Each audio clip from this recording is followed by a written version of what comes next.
Yo, I am back once again with another video, man. Yes, this is going to be more Black Panther 2 talk.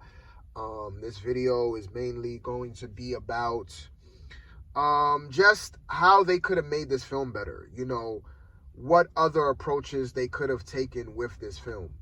And also, too, I'm going to be mentioning a few more things about the film, things I didn't mention in my original review that I forgot to mention in that review. So, this is going to be, spoiler talk pretty much, because I'm going to go into a lot of spoilers in this video. So if you haven't seen it and you still want to see it, I highly suggest that you not watch this video and wait until you see it, and then you could come back and watch it. But before I get into it, I just want to thank everybody for watching my Black Panther 2 review. It's actually doing really well right now. I don't really drop videos on YouTube that frequently, and for like a normal movie review, is actually doing quite well so far, that Black Panther 2 review. So I just want to shout out everybody who watched that review, everybody who left a comment, everybody who left a like. Man, I greatly appreciate it. It's all about conversation. So I always like the feedback. I always like, when you guys comment and stuff like that. And, if that was your first video that you watched on my channel, and if you like what you hear, you like what you see, man, y'all know what to do. Y'all can subscribe, like the video, share it, man. I don't care, man. Do what you got to do. You know what I mean? If you like the content, go on and subscribe. You know what I mean? But big shout out to everybody who watched that video. Now, this video was inspired by another YouTube channel that I watch and I'm subscribed to. It's one of my favorite YouTube channels to watch right now. And that YouTuber is Trey Michael. I think I'm gonna link the video that I watched earlier. That was the inspiration for this video. So big shout out to Trey. I love his commentary because he's well knowledgeable on this stuff. He's well knowledgeable on comic book lore and stuff like that. He is a comic book collector from what I know, and his knowledge is he knows his shit. So big shout out to him. And like I said, this was like, his video was the inspiration behind me making this video. He brought up a few ideas on how to make Black Panther 2 better, or what approach Marvel could have taken with this sequel.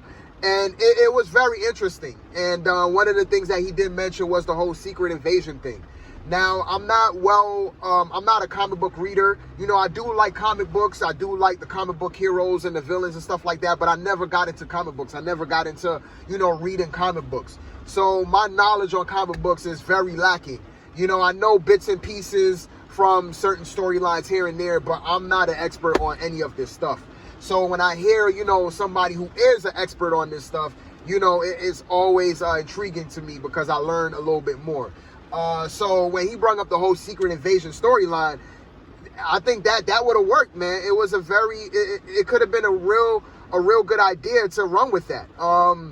If you don't know about secret invasion, I'm just going to give you the rough concept of it, because I don't know the ins and outs of the entire secret invasion storyline. But basically it was when the Kree, I think they kidnapped a lot of the superheroes on Earth, and they basically pretty much made clones of them. And they could clone them so good to where they could actually copy their DNA. So when the Skrulls like transform into whatever superheroes that they duplicate, they actually take on like their emotions and everything. So they basically become that superhero. Like, they become so good at their disguises that they're like one with that person, one with that entity that they're duplicating, or that they cloned. So that's like the basic gist of Secret Invasion. Like I said, I don't know the ins and outs of that whole storyline, but that's like the basic concept. So like, if you were to implement that in Black Panther, I think that would have worked. I think that would have been that would have made for a much more interesting movie. It is a little bit complicated as far as like what would have taken place, as far as like what Trey was explaining. It does get a little bit like convoluted. So I think that if they were to go with that whole secret invasion route, I think it would have turned some people off because of the complexity of everything. But I still think it would have made for a much more interesting movie, and I think a lot more people would have appreciated that approach. Because what they could have done was they could have kidnapped T'Challa and then they would have made a clone of him, and then they would have shipped him back to Earth, so that when he got back to Wakanda, everybody in Wakanda would have thought that was the actual T'Challa, when in reality it isn't. It's really a scroll in disguise. And I think that would have made for an interesting ass movie, man. That would have made for an interesting ass movie, but you know, who knows, man. Some people probably would have still got turned off by it, but I do think that Secret Invasion storyline, it could have worked. And also, too, it would have tied into what Marvel has been setting up with the whole Secret Invasion, you know, Secret War storyline with Kang the Conqueror and all that. That would have tied in. That would have, like, led up to Ant-Man Quantumania. That would have led into Secret Invasion, the TV show that's going to be on Disney Plus next year. It would have led into so many things that Disney has, you know, in store for the future. And Disney just dropped the ball. Like, I don't know why they didn't, like, run with that. I don't know why they didn't think of that approach, but you know, it is what it is, man. But it's good to think about. It's good to, like, theorize and, like, come up with your own little ideas as far as, like, what approaches they could have taken. And the Secret Invasion thing, I think it could have definitely worked. And while, like, thinking about that, while watching Trey's video, I was kind of thinking about other things as well. Like, they could have introduced Dr. Doom in this. Like, instead of having, like, Riri Williams being, like, the inventor of this vibranium detector, they could have made it to where it was Dr. Doom who invented the vibranium detector. Because in the comics, in one of the Black Panther storylines, Dr. Doom, he does, like, invade Wakanda because he's searching for the vibranium metal. You know what I mean? So that would have been a perfect setup, because we all know that the Fantastic Four is coming. And that would have been a great way to, like, slowly usher in the Fantastic Four into the MCU. And like I said, instead of having Riri Williams be, like, the inventor of this vibranium detector, why not have it be Dr. Doom? He could have been, like, the mad scientist behind this new invention as far as, like, detecting vibranium on the planet. And you could have easily, like, introduced Dr. Doom in this film. That would have been a perfect setup. Like, it was almost like a layup. And Disney dropped the ball on that.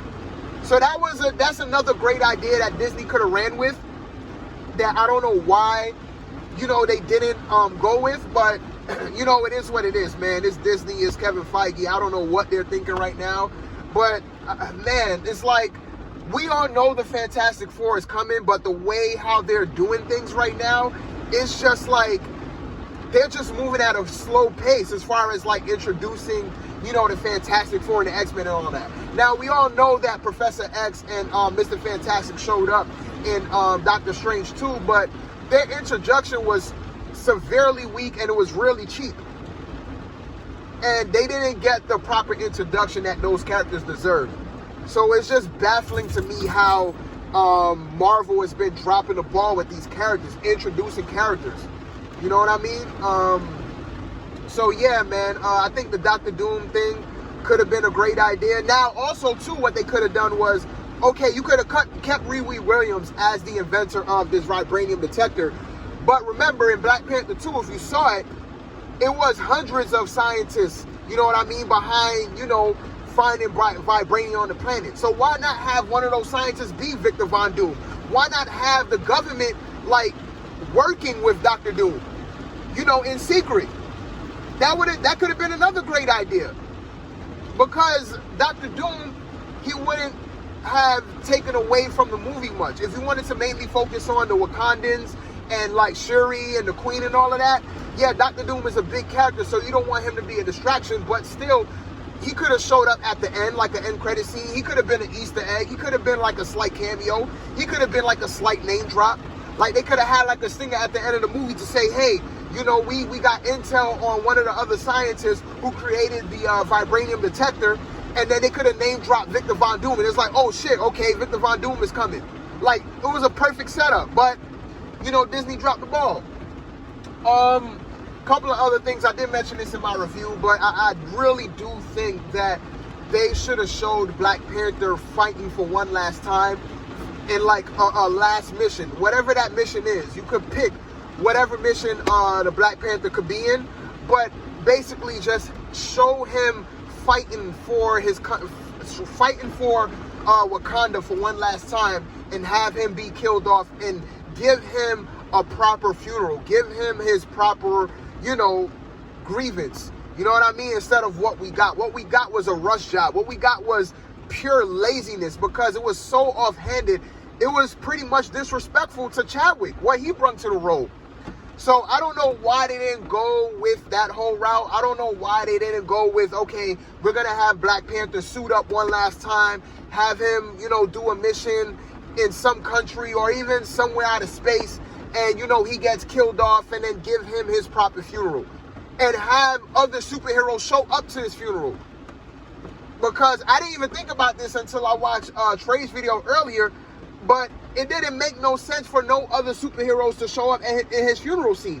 Like, how do you have a funeral for a character like Black Panther and no other Marvel superheroes show up to his funeral? That doesn't make any sense at all.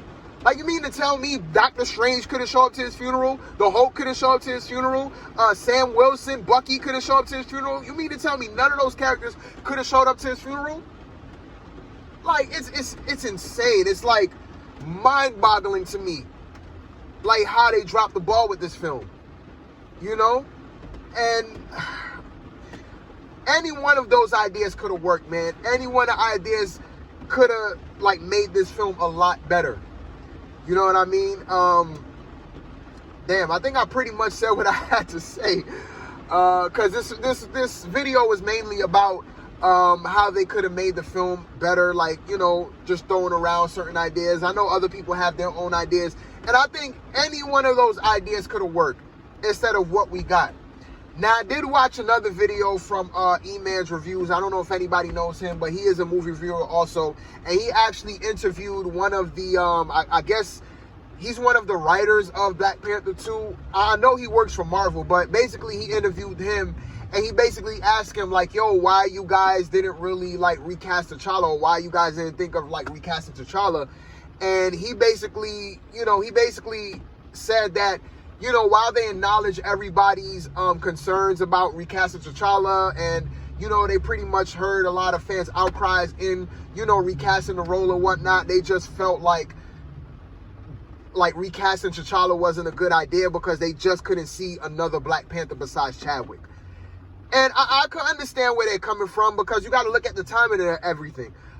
Chadwick passed away during the pandemic. So that was during the time where everybody was under lockdown. Nobody, could meet up, face to face. You know what I mean? Chadwick, he couldn't have a public funeral and all that where, people could, see him for one last time. So when you look at the timing of everything and the timing of, when they was writing this movie and, the whole production phase, I could understand them having that particular mindset. Maybe it was a little bit too early for them to think of recasting T'Challa, because, the idea of having another Black Panther in their minds was just too early at the time. And I could definitely understand where they're coming from. Because like I said, production of the movie started not too long after, Chadwick's passing. And maybe, I think a lot of people are going to disagree with me on this, but maybe if they would have pushed the film back another year, I think they probably could have rethink some things and say, hey, look, man, I know we thought about not recasting the role earlier, but now, we had some time to think about it. I really do think that, we should recast this role. I really think that they should have really pushed this film back another year. I know a lot of people are going to disagree with me on that, but I really think that if they would have gave this film another year of production or going through the scripts and whatnot, and, meeting back up in the writing room to see, what other approaches they could have taken, I really think that could have made for a much more solid movie in the end. You know what I mean? Because now, you're giving yourself, time to grieve and stuff like that. Time to okay, Chadwick's gone. It's been some time since he passed. So our heads are more clear now. So let's come up with a better idea in making a proper sequel to Black Panther. And let's just recast the role. I think that if they would have given the writers and the directors a little bit more time to think about certain things, I really think that we would have got a better movie at the end. but because of the timing of everything, like Chadwick passing during the pandemic and them, shooting the, writing the scripts and all of that not too long after, you know what I mean? It's still fresh on, the writer's mind, the people who work with Chadwick. You know what I mean? A lot of the people who work with him on these movies, his death and all of that, his presence was still fresh in their mind, and they just couldn't really picture replacing him. So I understand why they didn't want to do it. I understand that point. But when you look on the flip side, though, there have been other characters that they did recast that did pass away. Thunderbolt Ross, played by, I think his name is William Hunt or whatever. He passed away, and they recasted his role. Harrison Ford is going to be playing Thunderbolt Ross now. So if you could, recast those roles or a couple of other roles that Disney has recasted in the past, why not Chadwick? You know what I mean? So that's on the flip side of things, looking at it from the other perspective. But still, I get what that dude was saying in that interview. I understand, where they were coming from. You know what I mean? They worked closely with Chadwick, man. They had a close relationship. You know what I mean? So to them, it would have felt weird, recasting, another Black Panther and have him walking around set and everybody, looking around saying to themselves yo, that ain't Chadwick, man. You know what I mean? It probably would have brung up some memories and stuff like that. I feel where he was coming from, man. And I feel, and I get where they were coming from, man. But, it is what it is, man. It's unfortunate what we got. What we got was a lackluster film. What we got was a bore fest of a film. And this film should have been a lot more better, man. They should have made a much, much better film. They should have made a much more tighter film than this. But what we got was just not good, man. Man, like I said in my last review, it's sad how they went about, depicting Chad's death, man. They did not honor that dude at all. And that was one of the main things that I didn't like about the movie. That was one of my main gripes, man, because to me it was disrespectful how they did it. Having this offhanded death and whatnot. I do want to talk about Ironheart for a quick second, because I didn't talk about her in her review, because truly I forgot about her character. Actually, I totally, when I did that review, I totally forgot about Ironheart. I just mainly went into what I went into, and I totally skipped over her character. She was forgettable at best. She did have a couple of funny lines here and there, but to me, she was mainly comic relief to me. She was basically just the joke of the movie. She wasn't special at all. She wasn't that developed really at all. She was just used basically as a plot device. You know what I mean? Because she was the inventor of this vibranium detector thing. So, yeah, her character was pretty much a waste. Like I said, she did have a couple of funny lines here and there throughout the movie, but that's pretty much it. She was just comic relief, man. She was just a comedian in the movie. That's all her character was, man. And they did show off her Iron Man suit, or I guess I should say her Ironheart suit, and it's bad, man. It's not a good suit at all. I can't even describe how it looks. When I first saw it, it kind of reminded me of some kind of Transformer, some kind of Transformer suit. I don't know, man. It's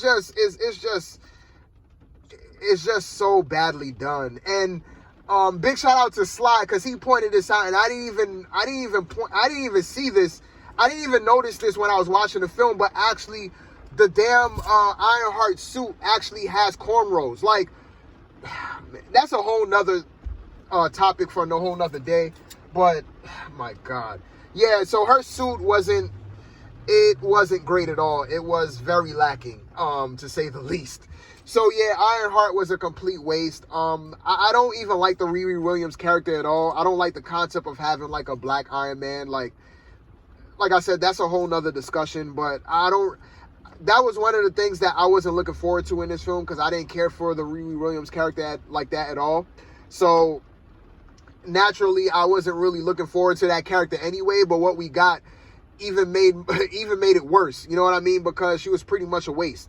And certain things about her character didn't really make sense, because when she first meets up with Shuri, you know what I mean? She's so excited to see. She's like, oh my God, this is Shuri. Like, I can't believe it.